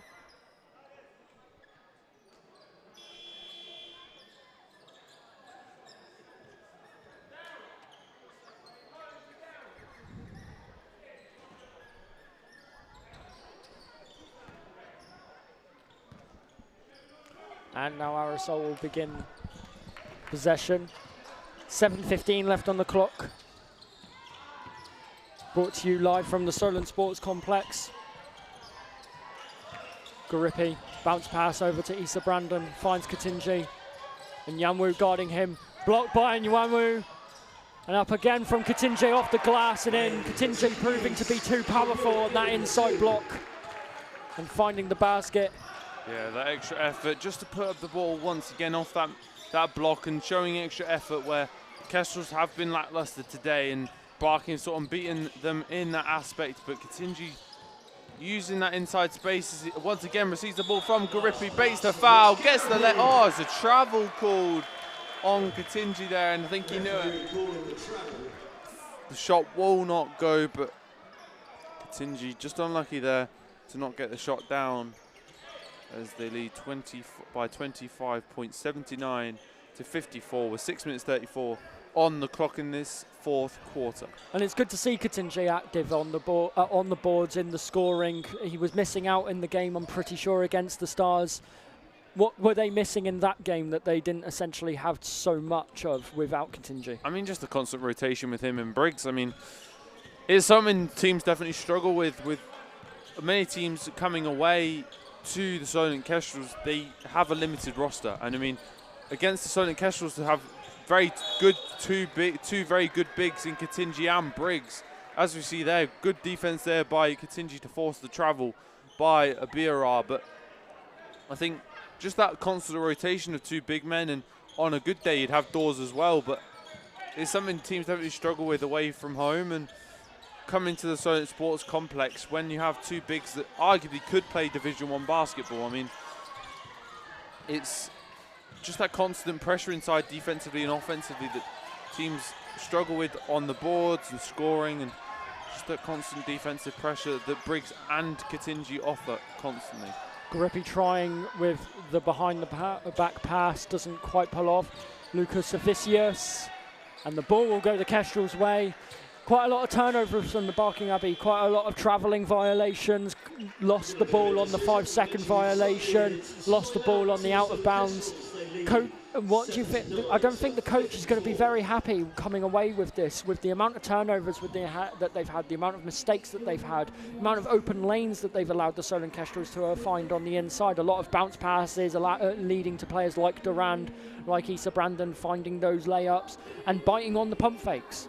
Yeah, I mean, I think but neither coach right now would be too happy. Obviously, Matt Guyman and Kestrel are very happy, but even Matt Guyman calling that timeout, I think it's a couple of silly plays from the Kestrels so far, and I think it's like complacency. Being 25 points in the lead is not something you necessarily want, especially against a strong opponent, but it's sort of that professionalism and sportsmanship of not trying to show off too much. Grippi obviously with that turnover behind the back pass, maybe getting a bit too ahead of himself, but as you said, Barking Abbey, disappointing display from them today to say there's 54 points in 34 minutes of basketball isn't like them, but their coach definitely will not be happy with the amount of turnovers they've had, especially we brought up fouls earlier, and I mean fouls and turnovers put together, and doesn't make for a good viewing for their fans and a good display of basketball today. And one thing to concentrate on is that even though there has been a bit of a stalemate in this fourth quarter, Solent Kestrel's only really coming away, I'm pretty sure, with only 2 points in this fourth quarter. You've got with a team like Thames Valley, whether it's close, whether Thames Valley dominate, whether even the Solent Kestrels get away with a second one and dominate in their game, it's that consistency to being able to be on top throughout all 4 quarters, throughout the whole game. And I think Solent Kestrels need to show that they can do that throughout the game, regardless of the score. Definitely. I think something they could learn from today, especially if they come away with the win, as Grippi shoots the 3, just short. Durand comes up with the rebound though. Aerosol at the top of the key, kicks it over to Grippi, pump fake, out to Aerosol, hits 3-pointer, bang! 3-pointer, Andre Aerosol, once again on the board with 3-pointers. Wilkinson trying to come the other way, and he finds the lay. And just those couple of twos, maybe just a little bit of sleep on the transition defense after a big play. Yeah, I mean, Wilkinson, we brought him up early, he's definitely made the difference today. Having those 4 fouls definitely hasn't helped them, but offensively and defensively offers something different than the Barking Abbey have missed out on today. And as you said, Solent Kestrel just switching off there on defense after that strong 3 by Andre Aerosol. Brandon, tough mid-range shot, and it's no good at the buzzer of the shot clock. And Wilkinson again with his energy goes the other way. Euro step on Aerosol, no foul called, and he will find the bucket. Timeout called. Solent Kestrels. 26-point game between the Kestrels and Barking Abbey. 82-58. 4:45 left on the clock. With the amount of, with the deficit that is in this game at the moment, with the very limited amount of time that there is left on the clock, what is Matt Guyman going to be saying to his team? Probably very similar to the last one, just making his point known of that they just simply can't get complacent. I mean, they've struggled in this fourth quarter. I mean, both teams have, but Barking Abbey have got the momentum and that sort of mindset of keep scoring despite being 24 points down to the Solent Kestrels, and the point differential isn't what they necessarily want, but it's something that Matt Guyman will bring up, that you may be 24 points ahead, but they're winning this fourth quarter right now. Absolutely, and Barking Abbey, despite the large deficit, are the first to come out of the court. They do want to show that they have energy. They do want to prove themselves here at the Solent Sports Complex. Once again, brought to you by Sonar Sport, live from the Solent Sports Complex. 1 foul for the Solent Kestrels, none for the Barking Abbey. A little bit of a slower tempo fourth quarter, a lot of turnovers have happened, both ways I might add. And Gregoire Durand will get us started with the inbound to find Andre Arisol, Lucas Avicius to guard him quite closely. Behind the back move from Arisol, scanning the floor.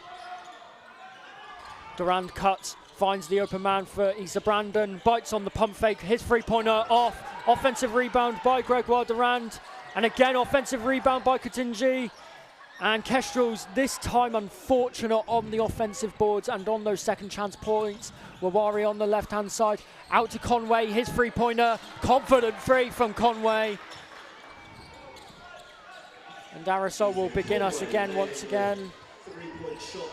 Katinji trying to hand it off, not quite finding it. Despite the lead, Barking Abbey showing a little bit of energy, showing a bit of passion. Probably just trying to sweeten up the score a little bit. Issa Brandon with the nice move, blocked by Oberaya, and a battle between the two players for the ball. Kestrel's ball there.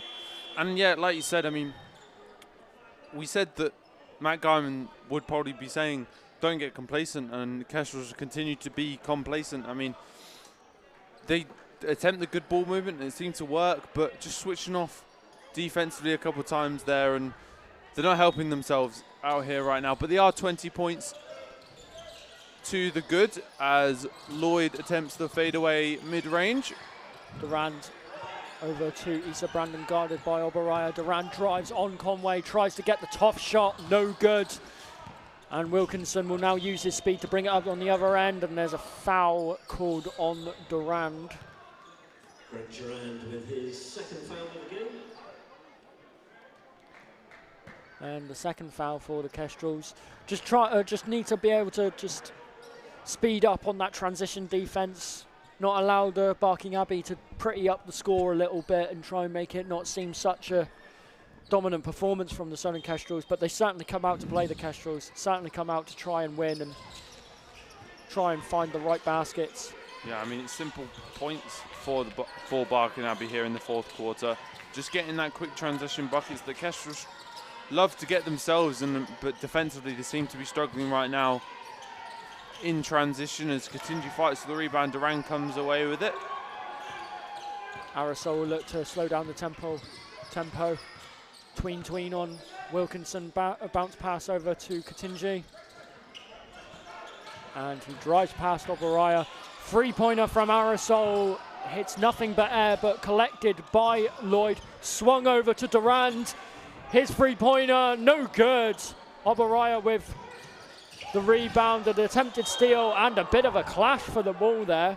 Tough one for Oberaya to take. I mean, Katinji's a big man, and sort of diving for the ball won't help his back, definitely. But I mean, it was a difficult one to take. Arisol with the three-point look and end up being a pass to Lloyd, and Durand just unfortunate to get the three-pointers to go from the left wing, but continue the good ball movement, but finding the open shots, but tough one for Oberaya to take on the floor as Briggs looks to come on for Katinji, continuing their rotation at the center position.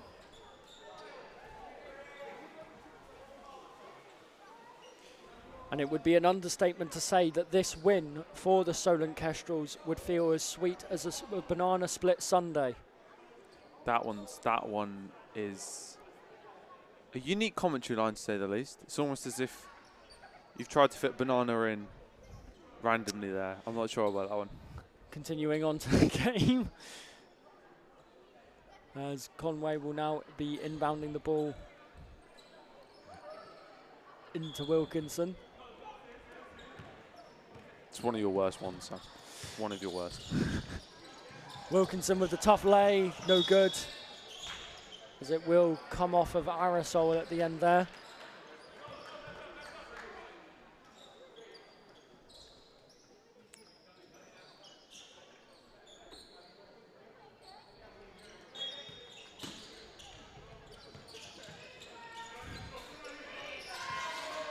Oberaya backing down on Briggs. And he makes the shot over Briggs. Not much of a battle for Oberaya. And Aerosol will put the moves on Wilkinson. As he scans the floor, just taking his time on the offensive end. Passes it over to Lloyd. Lloyd finds Issa Brandon on the inside. Hook shot from Issa Brandon. A beautiful little hook shot from Issa Brandon, just finding the fundamental type of buckets. Yeah, great pass there by Lloyd, showing why he deserves the important minutes down the stretch here for the Kestrels and offering something different at the 2 or 3 position. And Brandon, great cut to that sort of low post area, and you don't necessarily find him in those positions a lot, but he definitely made best use of it there, and great right hook shot over the defenders, and continuing their 21-point lead in this 4th quarter. Greg Trent has 22 points and 6 rebounds for the game so far. Issa Brandon, 20 points, 9 I mean, we look into the performances of each player, looking at the perspective of the Solent Kestrels being the leading team in this game. Who would your player of the match be? Tough one. You sort of sprung up on that one for me. I think Gregoire Durand for me, I think, has been very important offensively and defensively. He's been on and off the court, but 22 points to the good for the Kestrels has proved the difference and offered something that he doesn't always offer the Kestrels, but always intends to offer. Good scoring splits here for him today, and been important on the second chance points definitely for the Kestrels today. I think certainly a strong point of the Kestrels' offence has been taking the right shots, and I think that's been so important. And I think Barking Abbey may have rushed a few of their shots, especially when it comes to the 3-point shots. I think Conway obviously has been a big part of their offence with those 3-pointers, but just maybe driving on the inside lane when maybe that shot wasn't really there. What were Barking Abbey lacking on their offence? Because that was certainly, I think, personally for me, I think the argument is to be that they were lacking on their offence in the part from their defence. I think it's the simplicity of the basketball game. I mean, Kestrels make it look very simple, as it should be, really. I mean, driving to the basket, finding the space and shooting simple buckets and not always forcing the 3-point shot, as Barking Abbey do right there. And I mean, just creating set plays to create space for their teammates and themselves is a big part of basketball, and forcing those 3-point shots and forcing tough mid-range shots doesn't necessarily always help us.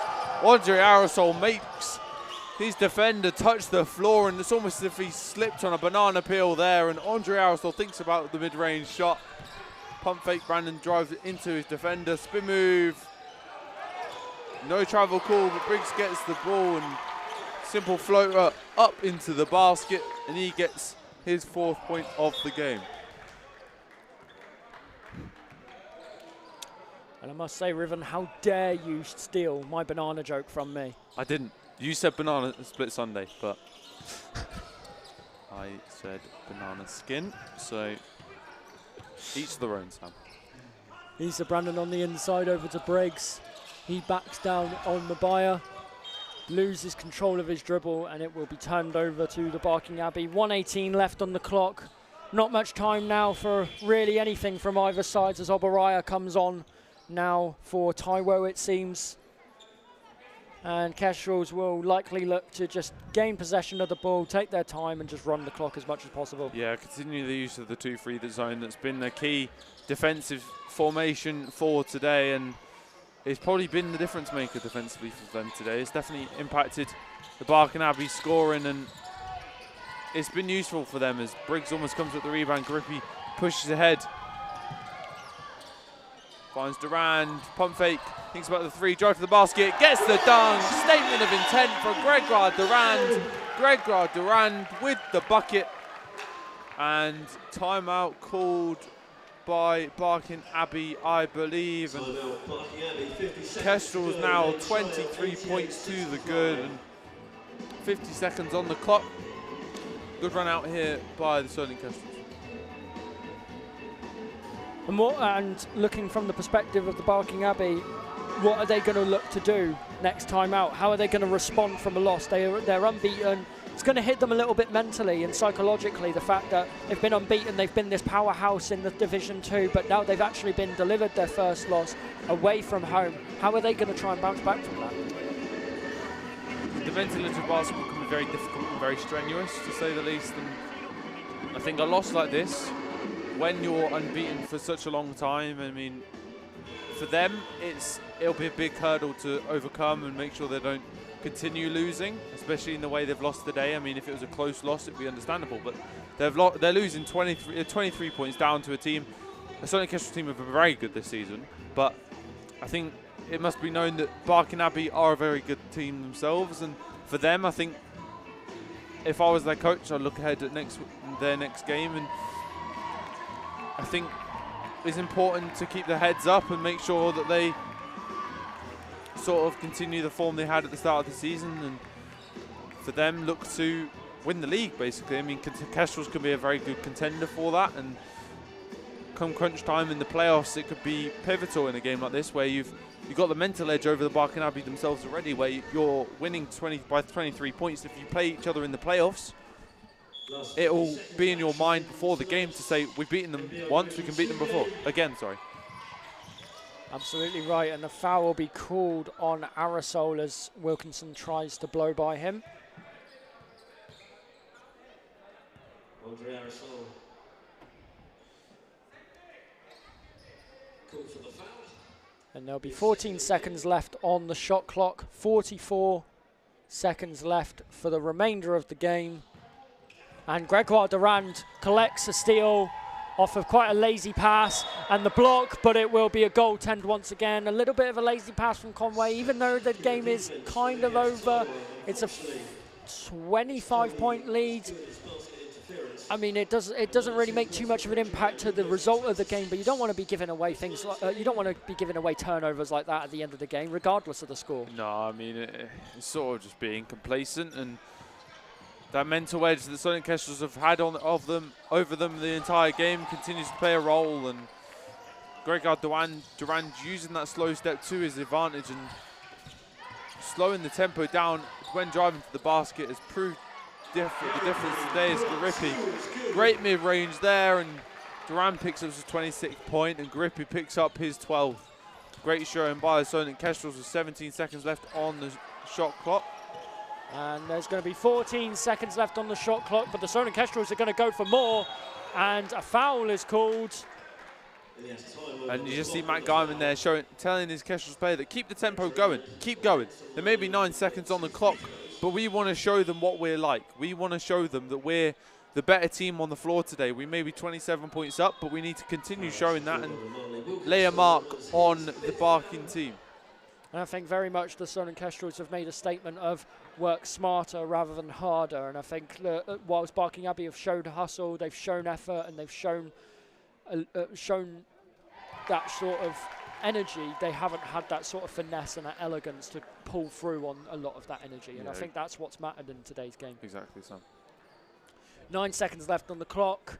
Durand to take his second free throw. He made the first, which was good, to make a 29-point differential, which will probably be the final score of the game if Durand is to make this free throw. And it is good. And Malloy will check in for the remainder of the 9 seconds for Briggs, probably just to avoid any sort of injury. And I imagine Barking Abbey will just dribble this out. Taiwo receives the ball, but he actually goes for energy. Warari from the corner doesn't find it. Rebound Lucas Avicius. And Durand has the ball, and the final buzzer goes. Solent Kestrel win 94-65, a 29-point lead. A win, a blowout win for the Solent Kestrels. That's going to be so important to their mindset. Beating the top of the league, handing Barking Abbey their first loss of the season. Matt Guyman and his team is going to be absolutely ecstatic with that result. Yeah, I mean, great showing by the Solent Kestrels here today, and showing why they should be in contention during the playoff section of the season, showing why they're in the top half of the table and pushing ahead towards the top few places. And great showing by the crowd, the team, the coach, and the cheerleaders here today, and all of it made a difference towards the win in the end, 94-65. As you say, Sam, they must be buzzing right now. And I think very much so an argument to be made that the Solent Sports Complex in itself is becoming quite a fortress for the Solent Kestrels, having a fantastic record here. We will be joined here with you from with Sonar Sport here at the Solent Sports Complex once again for, I believe, a 6 o'clock tip-off, if I am... 5:15. 5:15, it has been changed, sorry, yes. A 5:15 tip-off for the Solent Kestrels against Division 1 Thames Valley Cavaliers in the NBL Cup, and that is going to be a game where Solent Kestrels have got to continue their form. If they can play anything like they have in today's game, they will certainly have a decent chance against Thames Valley Cavaliers. I think it'd be a very important game for them tomorrow, and if they keep the momentum they had up today, I mean, could prove the difference against a very strong Thames Valley Cavaliers side that are above them in the league, above them in the rankings, obviously being a Division 1 team, and they'll come to the Solent Sports Complex expecting a win with Thames Valley Cavaliers, but looking after today with the Kestrels coming up 94 to 65 winners, you'd be sort of worried if I was Thames Valley Cavaliers. And you just see the togetherness of the Solent Kestrels. Just look at them after the game. Very proud, not over ecstatic, just taking it in stride, taking the win in stride. Very mindful, of course, of the fact that tomorrow they've got another game.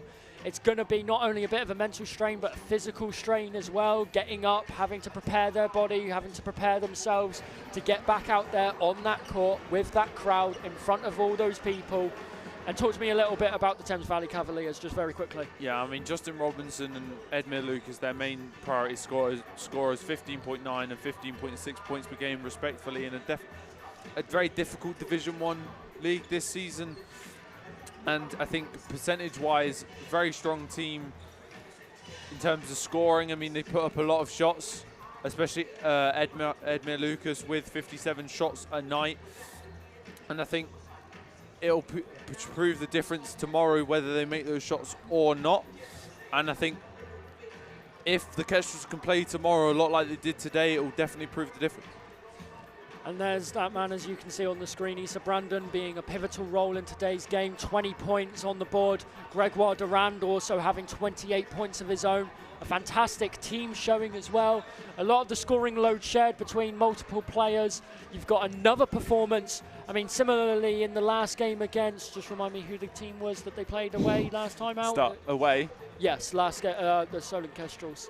I mean, Thames Valley Cavaliers tomorrow will definitely be an important game and can be a sort of a stepping stone for them, and show that to other teams in Division 1 how important consistent games at home can be, and that sort of momentum carrying forward. I mean, they obviously lost away this season, did the Kestrels, and giving the Barking Abbey their first loss of the season could prove the difference for their season. Will the Solent Kestrels, I mean, they can now go on to games ahead, look ahead towards the rest of the season and sort of go, we can beat everyone in this league now. We've just beaten the best team in the league because they were unbeaten, and now we will take that on board and look ahead towards tomorrow's game against Thames Valley Cavaliers and go, we've just proved today on at home court here in Southampton that they can continue this form and show why they deserve to possibly be Division 1 next year.